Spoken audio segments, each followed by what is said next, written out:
Okay, so hi, I'm Rafi, and I work in tech. I've been working in tech for well over 25 years now, and I'm one of those guys that work with um, technology platforms. And yes, the two letters that are on everybody's lips in this current day and age, which is AI, and I work with that as well. And I'm also a big fragrance enthusiast. For people who don't know this channel very well, I talk about fragrances. I'm also a fragrance god. If you couldn't read that, it says fragrance god, and there's a little thing of me. That's supposed to be me. Um, so one of the things that sort of came to my head a few weeks ago as I was wrapping up a meeting for work, and I grabbed for a fragrance because I hadn't actually worn anything that day yet, and I sprayed it on. And the thing that caught my attention was that fragrance technology is in the Stone Ages. And that's the quote that was in my head, that was stuck in my head. So I thought I should really do a video on this and talk about this. And do like my usual style, philosophical and talking head kind of thing with a little bit of memeology built in. However, I thought what better way to represent a video about technology than to do it using technology tools. So I got ChatGPT and I prompted it to give me a script based on some certain key points and tones that I wanted to have in it. And so I got myself a script. Great. And then I found out that there's a thing called Google LM. No, Google's notebooklm. And I plugged the script into that, and it came up with a podcast between two AIs who are having a conversation about the concepts in my script, which I thought was incredible. So I thought, okay, great. I'm going to put this on YouTube, and I'm going to need a video. So I need to extract the text. So I went to Canva. I had the audio from that podcast, and it extracted it as a big blob of text. And then I went to CapCut, and I put the text in, and it found certain, I guess, pieces of footage in its footage library and attached it to the text itself very clumsily. So whilst some of this may be technologically marvelous and probably at the cutting edge of technology with the Google LM, some of it's actually really clumsy and absolutely hilarious if you watch the video content marrying up to what's being talked about. It sort of picks up on certain keywords that are not really all that relevant and just runs with it. Either way, I think the concept is, and the topic is actually quite valuable, and I don't think anyone's really talking about it. So yeah, I came up with a few ideas and I put them down. And yeah, I thought that's why I needed to introduce this particular video with this introduction. And yeah, hopefully you enjoy. Here you go. Okay, let's unpack this. So it's 2025. We can map your entire genetic code with a home kit, right? Right. We can 3D print working organs. AI can whip up some pretty decent poetry, surprisingly. Mhm. Yet when we talk about fragrance, how we make it, how we experience it. Yeah. Well, one of our listeners sent us some fascinating and pretty fiery, I'd say, YouTube scripts arguing we're still basically in the Stone Age. That's right. And these aren't just, gentle suggestions. It's a full-on critique, A critique of the whole industry. pretty much. At least in the eyes of this creator, it's an industry that's seriously lagging behind technologically. Okay. So for this deep dive, our mission is really to get to the heart of these arguments, understand why these sources feel fragrance tech is so, well, archaic, And look at the possibilities, too. and definitely explore the genuinely exciting possibilities for the future. How we scent ourselves, our world, it could be very different. So the Stone Age comparison, let's dig into that. What are the main gripes? What leads to such a strong analogy? Well, I think a core issue highlighted is the fundamental formulation. We're still mostly talking about an alcoholic tincture. Right, like oils dissolved in the alcohol. Exactly. And it's delivered through an atomizer, which, as the source points out, maybe a little cheekily, Yeah. the atomizer was invented way back in the late 19th century, like 1870 something. Wow. Okay, so yeah, that does feel a bit like using century-old tech for something often sold as, super modern and luxurious. It's precisely that contrast, isn't it? You see these incredible leaps in genetics, in AI, in material science. Yeah, 3D printing organs. Right. And then you look at fragrance, and it feels like the basic science. It just hasn't had that same kind of revolutionary jump. Hmm. And another frustration, this comes up again and again in the source material, is just how fleeting so many modern fragrances are. Oh yeah, that's a common complaint. You spray it on. You invest in a scent, maybe quite a bit of money, and poof, it seems to disappear within a few hours. Right. And there's this feeling that the core product isn't delivering on its promise and the industry's response. It isn't really to innovate the delivery or the longevity fundamentally. It's to do what? Release another flanker. Well, yeah, release another variation on the theme. That seems to be the criticism. Right. The lack of what's seen as genuine innovation beyond, the marketing hype. Exactly. We see endless iterations, extreme, intense, night, sport, fresh. All the buzzwords. All the buzzwords, often with very, very subtle tweaks to the original formula. The argument is that the real ingenuity, the real money, goes into the advertising campaigns, the celebrity faces. Not into fundamentally new ways of creating or delivering the actual scent. Precisely. It's almost like the scent creation process itself is viewed as still quite rudimentary. The source uses a strong word, medieval. Medieval. Wow. Yeah, just sort of mixing oils and alcohol and, hoping to interact interestingly on the skin. There's a perceived lack of precision, a lack of built-in intelligence in how the fragrance actually behaves once it's on you. Which makes you wonder about the potential we're missing out on. The source paints this picture of what fragrance could be. Yeah, what could it do? Something that maybe responds to your emotions, evolves in more complex ways through the day, adapts to your individual body chemistry even, tells a unique story. Imagine that. A fragrance sensing you're stressed and maybe subtly releasing calming notes. Or becoming more vibrant when you're feeling energized. That's a world away from just, putting something on in the morning and hoping it lasts and smells roughly the same all day. And they even bring up the term eau de toilette. Yeah, pointing out that it literally means toilet water, which, okay, historical context, but it's cited as another example of this sort of clinging to outdated, maybe slightly unglamorous terminology and approaches. So the core argument boils down to this. Despite the often high costs, the fancy bottles, the celebrity ads, the fundamental scent technology hasn't really progressed much. Right. It's portrayed almost as this Stone Age ritual. And that comparison to, ancient preserved fats lasting longer, that's a really striking way to frame it. It really is. It highlights that perceived lack of advancement in longevity and performance, despite all the supposed sophistication. Okay, so we've laid out the critique, the central issues from the source. Now, where does this perspective see things going? What's the potential future? Right. Beyond the criticism, what would a more innovative future look like?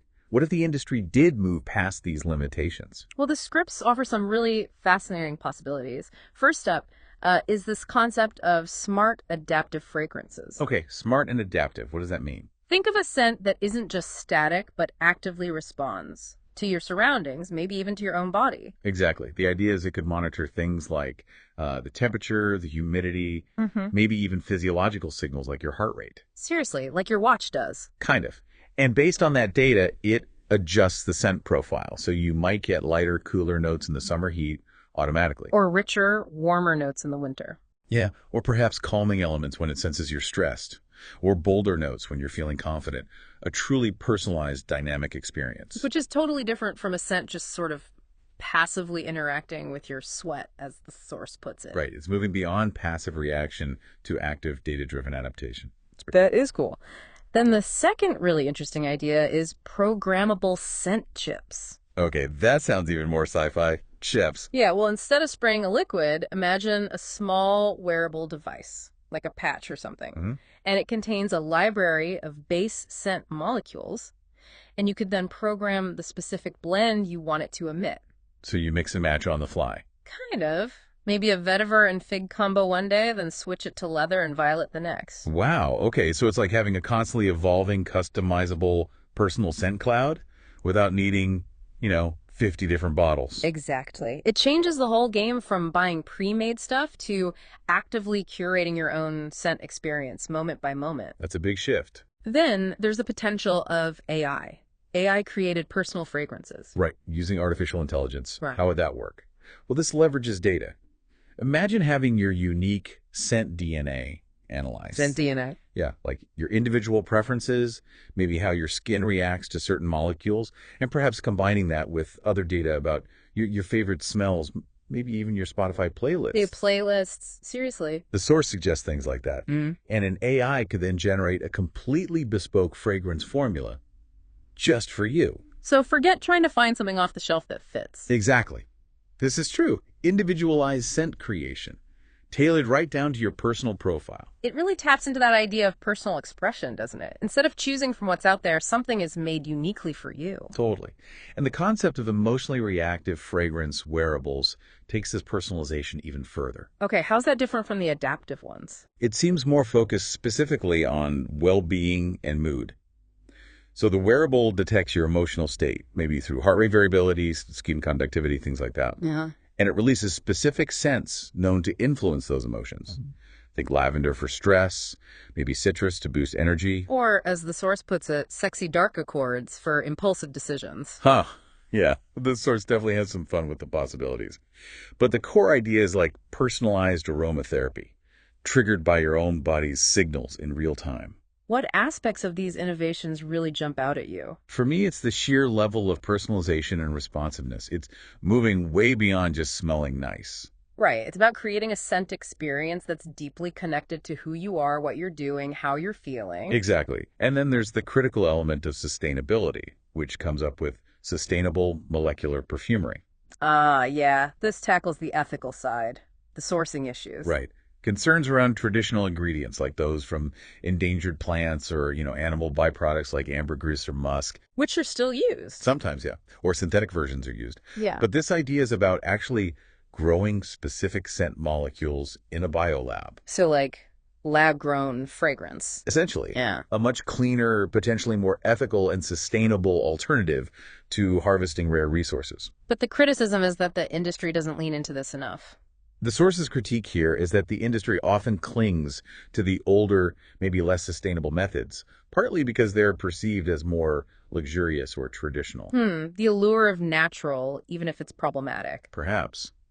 It all seems to circle back to that central frustration from the source. The technology for these kinds of incredible advancements seems to exist, or is at least conceivable. But the industry appears more invested in marketing the same old formulas. Pretty much. Or, pushing the boundaries with yet another flanker. Elixir Extreme Noir Eau de Toilette Intense Fresh Part 2. Huh. Yeah, the endless stream of slightly different versions really exemplifies that perceived stagnation, doesn't it? It does. So the argument isn't just about the tech being old, it's about a perceived misdirection of effort. Yeah. Resources going into hype, not fundamental progress. Which leads us nicely into the final part of the source's argument, this really radical vision for a future fragrance house. What would that actually look like? Okay, yeah, this is where the source really throws down the gauntlet. It envisions hyper-personalization as the absolute default. Not just an option, but the standard. The standard. Every single customer gets a fragrance formulated specifically for them, their unique biology, their personal profile. So the whole idea of mass-produced, one-size-fits-all scents, just gone. Completely eliminated. That's the vision. And those smart fragrance wearables we talked about, they become central. Absolutely integral. Imagine sleek, maybe stylish devices, bracelets, rings, patches, who knows? And they act like your personal scent playlists. You program them for different moods, different occasions. Like sharp mint and cedar for Monday morning stress. Or, quoting the source again, rum, leather, and regret for Friday night. It's about having a dynamic scent wardrobe accessible through one device. And the emotional feedback loops get even more sophisticated. Yeah, creating a real-time, almost symbiotic relationship. The wearable senses subtle shifts in your mood. Like an elevated heart rate. Right, and it automatically adjusts the scent to provide, say, targeted aromatherapeutic benefits, or just enhance the emotional state you want, calming you down, energizing you, whatever's needed. And sustainability becomes non-negotiable. Absolutely fundamental. A complete commitment to zero waste. Think refillable scent capsules or cartridges. Getting rid of all those glass bottles ending up in landfills. Exactly. And a total commitment to ethical and sustainable sourcing. No ingredients from endangered species, no illegal animal products, no human exploitation in the supply chain.